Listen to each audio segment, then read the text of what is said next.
अस्सलाम वालेकुम जी, मैं हुमारी अली और आप देख रहे हैं मेरा यूट्यूब चैनल। 30 अगस्त 2022 ज़हीर और शब्बीर यानी कि पूरी कंपनी के लिए जो है चकरा देने वाला दिन था। ये अपना ज़हनी तवाज़ुन मुकम्मल तौर पर खो चुके हैं। इनको समझ नहीं आ रही कि ये कौन से पानी में डुबकियां मारें, कौन से पानी से निकलें। कभी ये गटर के पानी में डुबकियां मार रहे हैं, कभी ये समंदर में जाने की कोशिश कर रहे हैं। और अब इन्हें अदालत के लिखे हुए फैसले भी समझ आना मुकम्मल तौर पर बल्कि नजर आना बंद हो चुके हैं।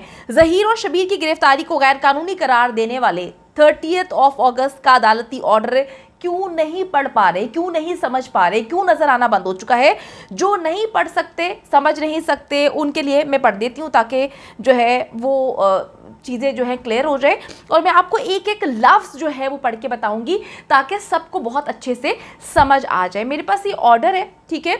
इसमें लिखा हुआ है, इन view of above discussion I am of the humble view that the applicants accused persons are not entitled for concession of bail। ठीक है, ये मैंने एक एक लफ्ज़ जो है वो पढ़कर बता दिया है और इसका तर्जुमा जो है वो भी मैं आपको पढ़कर बता देती हूँ। अदालती हुक्म जो आया है, हुक्मनामे के मुताबिक मुल्ज़िमान ज़हीर और शब्बीर को मज़ीद ज़मानत नहीं दी जा सकती। अब जब ज़मानत नहीं मिल रही तो इसका मतलब तो यही होगा ना कि गिरफ़्तार किया जाएगा, या ज़मानत ना मिलने का मतलब ये होगा कि हम आपको प्रोटोकॉल देंगे, हम आपको फुल सिक्योरिटी देंगे, हम आपको जो है 5 स्टार होटल लेकर जाएंगे, हम वहाँ पर जो है बीच के करीब आपको जो है वो टेबल लगा के देंगे ताकि आप दोनों भाई बैठ के वहाँ पर कैंडल लाइट डिनर कर सकें। रात को जो है हम पंखियाँ झलेंगे और आपको जो है वो कोई आलीशान किस्म का डिनर करवाएंगे। तो इसका मतलब तो ये नहीं होता ना कि मतलब मुझे तो समझ नहीं आ रही, इसका मतलब तो भाई यही होता है ना कि हम आपको मज़ीद ज़मानत नहीं दे सकते तो आपको गिरफ़्तार होना पड़ेगा और आपको जेल जाना पड़ेगा। आज सुबह से ही जो कुकड़ी गैंग है वो जगह जगह चोंचे मारते हुए नज़र आ रहे हैं और इतनी चोंचे मार रहे हैं, मैं परेशान हो जाती हूँ। देखें, इंसानियत के नाते में उनके लिए जो है I am very worried about them कि वो अगर चोंचे मारते रहेंगे तो कहीं चोंचे मार मार के अपने ही एक दूसरे के दिमाग में सुराख ना कर दें और जो है वो फिर प्रॉब्लम हो जाएगी। तो सुबह से जी वो चोंचे मारे जा रहे हैं और लोगों को गुमराह करने की कोशिश कर रहे हैं और गुमराह करते हुए झूठी कहानियाँ सुना रहे हैं कि जो ज़हीर और शब्बीर है उसकी गिरफ्तारी गैर कानूनी है क्योंकि जज साहब ने रिटर्न ऑर्डर ही जारी नहीं किया और जब तक रिटर्न ऑर्डर जारी नहीं होता तब तक कार्रवाई नहीं हो सकती। मुझे समझ नहीं आ रही कौन से रिटर्न ऑर्डर की बात करें। मेरे पास जो है वो रिटर्न ऑर्डर मौजूद है और ये 30 अगस्त को जो है इशू किया गया है। ये उसी दिन का इशू हुआ है जिस दिन इनको गिरफ़्तार किया गया है, इनकी गिरफ्तारी अमल में आई है। तो हजूर आप सिंध हाई कोर्ट की हदूद से बाहर निकलें और वहाँ पे थोड़ा सा ही रास्ता है, ज़्यादा दूर नहीं जाना पड़ेगा, और सेशन कोर्ट ज़रा जाएं और जाकर ये जो अदालती हुक्मनामा अभी तक आपको मौसूल नहीं हुआ आप वहाँ से हासिल कर लें क्योंकि इस वक्त सबके पास, मेरे ख्याल में पूरे पाकिस्तान के पास अदालती हुक्मनामा जो है वो व्हाट्सएप पर मौजूद है। तो आपको पता नहीं क्यों प्रॉब्लम हो रही है, तो आप ज़रा थोड़ा सा निकलें और डायरेक्ट आप जाएँ सेशन कोर्ट। व्लॉगिंग करने से बेहतर यही होता कि आप पहले सेशन कोर्ट जाकर जो है ये हुक्मनामा जो है हासिल कर लेते, लेकिन पता नहीं क्यों जो कुकड़ी गैंग है वो लोगों को गुमराह करने की उन्होंने कसम खाई हुई है। और आज मुझे ये बात ही पता चली, मेरी टीम ने मुझे बताया कि कुकड़ी जो है वो अपने ही कोर्ट रिपोर्टर को जाहिल जाहिल लिख रही है। मैं बड़ी परेशान हुई कि यार ये क्या बात हुई। मतलब ठीक है, थोड़ी सी ऊंच नीच हो जाती है, खबरें आगे पीछे हो जाती हैं, लेकिन इस तरह दुनिया के सामने अपने ही कोर्ट रिपोर्टर को जाहिल जाहिल जाहिल कहना ये बिल्कुल सही बात नहीं है। गलती इंसान से होती है और शायद ऐसा हो सकता है कि इनके इसी कोर्ट रिपोर्टर की वजह से कुकड़ी की काफ़ी तजलील हो चुकी है इससे पहले भी, तो इसी वजह से मेरे ख्याल में शायद जो है उनको पसंद नहीं आ रहा। दूसरी तरफ जी एमएलओ पे बात कर लेते हैं। आज सुबह से एमएलओ पर जो कहानियाँ काफ़ी गर्म हुई हुई हैं, काफ़ी चीज़ें जो हैं हमें देखने को मिली, किस तरह से बच्ची को जो है वो जो है सर्जन के हवाले कर दिया गया था, उसका एमएलओ होने लगा था लेकिन लास्ट मोमेंट पे जो है उसको रुकवा दिया गया।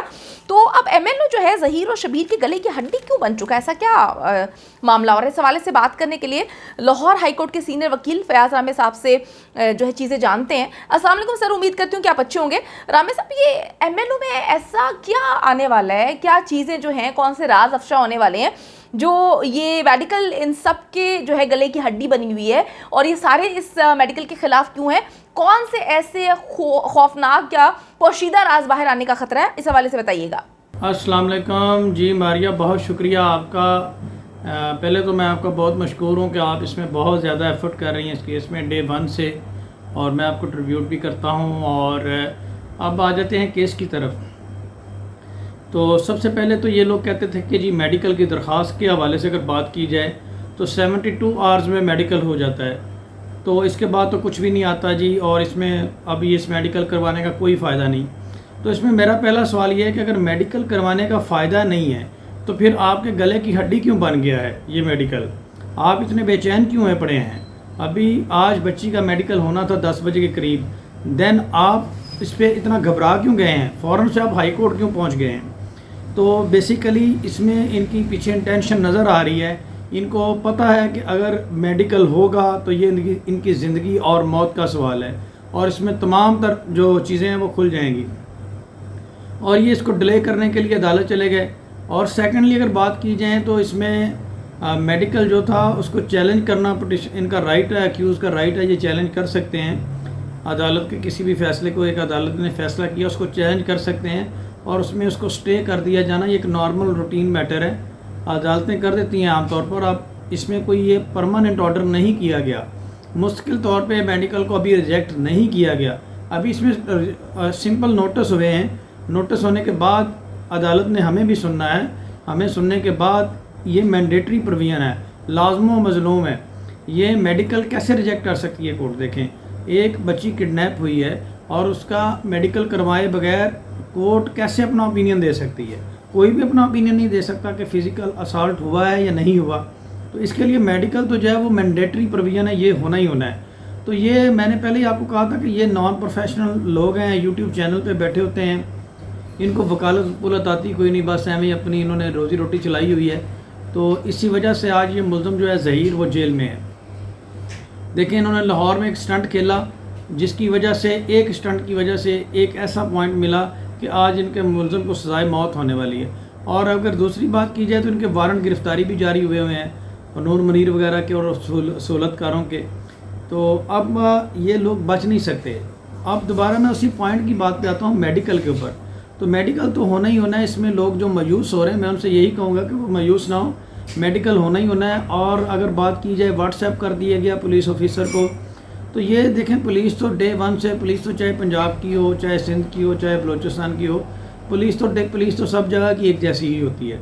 देखें, पुलिस तो डे 1 से उनको फैसिलिटेट कर रही है, सारा कुछ कर रही है, उनका कंडक्ट तो सारी दुनिया के सामने है, और 4 दफ़ा आईओ चेंज हुआ है। अब मौजूद अदालत सिंध हाई कोर्ट ने एक फ़ैसला कर दिया, उसको स्टे कर दिया, तो चाहे वो व्हाट्सएप कर दिया लेकिन लीगली उसके पास डिलीवर नहीं हुआ। उसको चाहिए था वो सर्टिफाइड कॉपी या टेस्टेड कॉपी लेने के बाद उसकी प्रोसीडिंग को रोकता, जबकि वो मेडिकल करवाने जा रहा है और मेडिकल जो है कंडक्ट होने के करीब है, तो फिर उसको जाकर चैलेंज कर दिया गया। तो ये पुलिस की जानिब से बेसिकली एक फेवर है। अदालत जो है वो ओरली तो किसी को नहीं ना मना कर सकती, एक रिटन ऑर्डर जो है और वो सर्व होना ज़रूरी था, उस अटेस्टेड कॉपी। अच्छा रामी साहब, और ये अदालत के हुक्मनामे के हवाले से क्या गुमराहकुन खबरें फैला रहे हैं? क्योंकि मैं देख रही हूँ कि कुकड़ी और जो उनका नेटवर्क है मुसलसल गलत मलत किस्म की खबरें फैला रहे हैं, कोई कहानियाँ सुना रहे हैं, इस हवाले से भी बताइएगा। रूमर फैलाया जा रहा है जी कि बच्ची जो है उसका क्या नाम है, वो जो ज़हीर है वो उसकी गिरफ़्तारी इलीगल हो गई है जी, ये कोई रिटर्न ऑर्डर नहीं पास हुआ। तो ये बेसिकली लतीफ़े ही मुझे सुनने को मिल रहे हैं। कानून का मैंने आपको बताया, इनको नहीं पता। अदालत ने कभी भी गिरफ़्तारी के ऑर्डर नहीं देने थे। अदालत ने एक शख्स गिरफ़्तारी से बचने के लिए, अदालत से रहम की भीख मांगने के लिए अदालत में गया कि मुझे बेल दे दे ताकि मुझे गिरफ़्तार ना किया जाए। अदालत ने तमाम तरह हक़ाइक़ सुनने के बाद वो बेल खारिज कर दी, और कानून के मुताबिक वो पूरा 7 समों का फ़ैसला मेरे पास आ चुका है। मैं आपको व्हाट्सएप भी कर दूंगा, उसमें क्लियर कट इनके स्पेसिफिक रोल लिखे हुए हैं, और अबडक्शन की सज़ा ये है, किडनैपिंग की ये है, रेप की ये है, ह्यूमन ट्रैफिकिंग की ये है। वो 4 तरह के कवानीन इनके ऊपर अप्लाई होते हैं। तो अदालत ने इनकी वो दरख्वास्त तो खारिज कर दी। दैन ये अप टू पुलिस होता है, एक रिकॉग्निजेबल ऑफेंस है, उसमें मुजरिम की जब ज़मानत खारिज होगी तो पुलिस को किसी फर्दर ऑर्डर की ज़रूरत नहीं है गिरफ़्तार करने की। उन्होंने डेफिनेटली उसको गिरफ़्तार कर लिया जब किसी अदालत ने उसको प्रोटेक्शन प्रोवाइड नहीं की।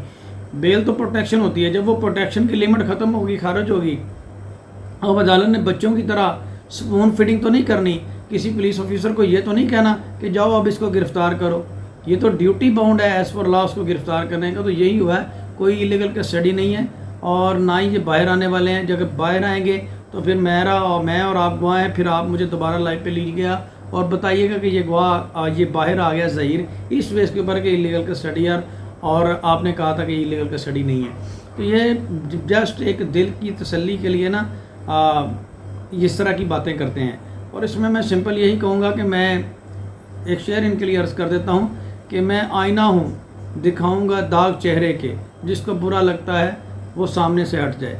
तो यह कि आईना जो है उसने चेहरे के दाग तो दिखाने ही दिखाने, ये जितनी मर्जी कोशिश कर लें, एट दी एंड जैसा मैंने डे 1 से कहा था, आज ज़हीर जेल में है। और अब मैं आपको एक और प्रेडिक्शन कर रहा हूँ कि इसने पूरा ट्रायल फेस करना है और इसकी सज़ाएँ, इन सब की सज़ाएँ मौत से कम नहीं होनी।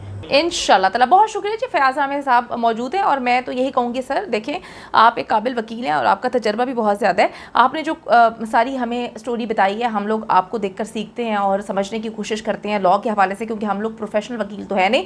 तो थोड़े से सर क्लासेस इन लोगों को भी दे दें जो मुसलसल जो है कोर्ट रिपोर्टिंग कर रहे हैं और गुमराहकुन अंदाज में कोर्ट रिपोर्टिंग करते हुए अदालतों के हवाले से इतनी अजीबोगरीब किस्म की बातें और र्यूमर्स फैला रहे हैं, जिस पर आवाम जो है वो बेचारे परेशान हो जाते हैं कि ये किस तरह से स्टोरी सुना रहे हैं। अच्छा जी, मैं आपको बताती चलूँ कि कोर्ट रूम में आज एग्जैक्टली क्या हुआ। हमारा पाकिस्तान की एंकर नजम ज़ारा वहाँ पर मौजूद थी, हर चीज़ उन्होंने अपनी आंखों से देखी और कवर की, उनसे बात कर रहे थे और जानते हैं कि एग्जैक्टली सारा मामला, ये माजरा क्या है। अस्सलाम वालेकुम नजम, बताइएगा आज क्या कुछ होता रहा। जी मारिया, आज की जो भी अहम रिपोर्ट है वो ये है कि जैसा कि आप सबकी और हमारी नज़रें हैं मगवी बच्ची बिनते काज़मी के केस के हवाले से कि आज उस बच्ची का जो है MLO होना था। और जो आज जो ताज़ा तरीन अपडेट है वो यही है कि बच्ची को इंतहाई सख्त सिक्योरिटी में अस्पताल पहुंचाया गया MLO के लिए। लेकिन मैं आपको बताऊं कि इस MLO को रुकवाने के लिए, इसको चैलेंज करने के लिए मुल्ज़मान ज़हीर और शब्बीर के जो वकील हैं उन्होंने हाई कोर्ट में जो है दरख्वास्त दी थी कि MLO ना कराया जाए। बिल्कुल जी, बहुत शुक्रिया नजम ज़हरा।